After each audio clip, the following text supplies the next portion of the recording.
karena hal ini mengusik hati nurani saya sebagai seorang hakim yang harus menunjukkan sikap penuh integritas, independen, imparsial, serta bebas dari intervensi politik manapun. Hakim Konstitusi Arief Hidayat membeberkan kejanggalan terkait putusan MK yang mengabulkan gugatan batasan usia Capres-Cawapres.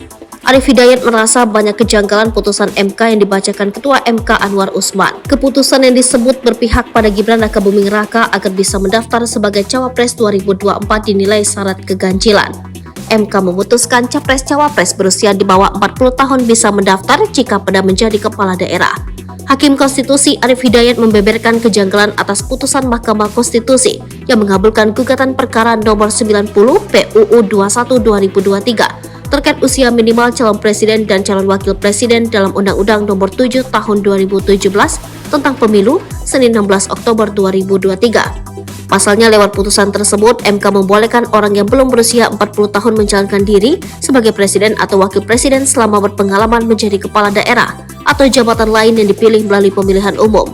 Padahal pada hari yang sama, sebelumnya MK menolak 3 putusan batas usia Capres dan Cawapres dari 40 tahun menjadi 35 tahun.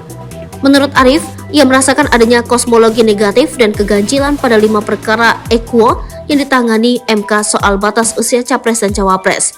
Keganjilan ini perlu dia sampaikan karena mengusik hati nuraninya.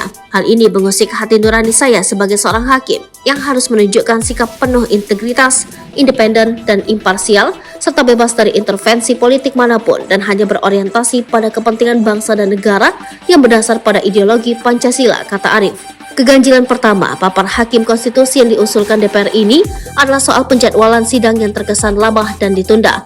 Bahkan, prosesnya memakan waktu hingga 2 bulan, yaitu pada perkara nomor 29 PUU 21/2023 yang ditolak MK pagi tadi, dan 1 bulan pada perkara nomor 51 PUU 21/2023 dan perkara nomor 55 PUU 21/2023 yang juga ditolak MK.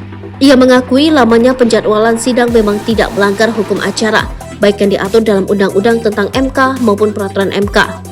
Namun penundaan berpotensi menunda keadilan, dan pada akhirnya akan meniadakan keadilan itu sendiri. Justice delayed, justice denied.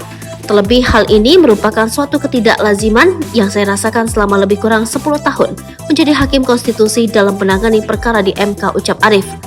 Oleh karenanya, ia mengusulkan agar mahkamah menetapkan tenggang waktu yang wajar antara sidang perbaikan permohonan dengan pemeriksaan persidangan untuk mendengarkan keterangan DPR dan pemerintah. Dengan begitu, peristiwa seperti ini tidak akan terjadi lagi di kemudian hari. Perbaikan ini dilakukan dengan menyempurnakan hukum acara perkara pengujian undang-undang tutur dia. Pelansir laman resmi www.mkri.id.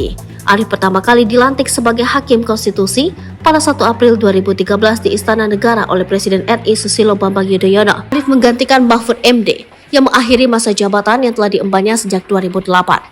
Guru Besar Ilmu Hukum Tata Negara Fakultas Hukum Universitas Diponegoro tersebut mengaku tak pernah sekalipun terlintas untuk menjadi Hakim MK. Ia mengaku hanya memiliki satu cita-cita, yakni menjadi seorang pengajar. Arief Hidayat lahir di Semarang, Jawa Tengah pada 3 Februari 1956 dan mengenyam pendidikan di kota kelahirannya dari SD sampai SMA. Ia menuntaskan pendidikan sarjana S1 Fakultas Hukum di Universitas Diponegoro pada 1980. Arief menamatkan pendidikan S2 di program Pasca Sarjana Ilmu Hukum Universitas Erlangga pada 1984 dan S3 di program Doktor Ilmu Hukum Universitas Diponegoro pada 2006.